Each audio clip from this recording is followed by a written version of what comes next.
আর কত লোক মারা গেলে তিনি অস্বস্তি বোধ করবেন। ব্রিটেন হইলে তো তিনি পদত্যাগ করতেন, তিনি এরকম করে চিন্তা করবেন কিনা।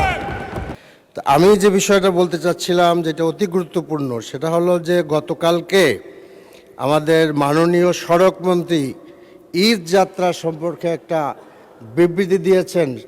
সেখানে তিনি বলেছেন যে ঈদ যাত্রার স্বস্তি ছিল। তো ঈদ যাত্রার স্বস্তিটা একটু আমি আপনাদের সামনে বলতে চাই আপনাদের মাধ্যমে।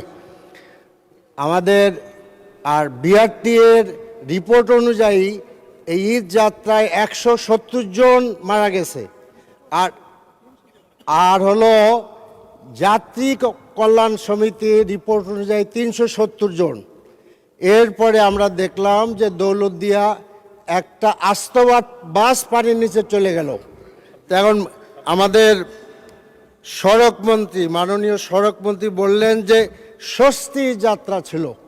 তখন আমার প্রশ্ন হলো যে আর কত লোক মারা গেলে তিনি অস্বস্তি বোধ করবেন। এবং মাননীয় স্পিকার, আরও কথা আছে।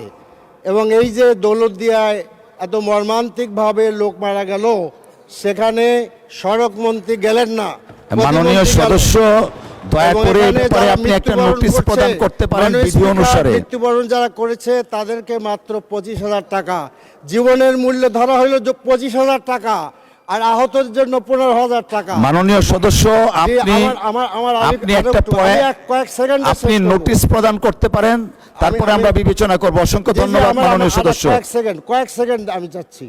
এখন আমার প্রশ্ন হলো যে এইরকম একটি কন্ট্রাক্টরি উনি বিবৃতি দিলেন, কারণ সড়ক মন্ত্রী কি এ ব্যাপারে আমরা যে ওয়েস্টমিনিস্টার ফলো করি, ব্রিটেন হইলে তো তিনি পদত্যাগ করতেন, তিনি এরকম করে চিন্তা করবেন কিনা, তিনি কোনো চিন্তা করবেন কিনা। মাননীয় সদস্য, আপনাকে ধন্যবাদ।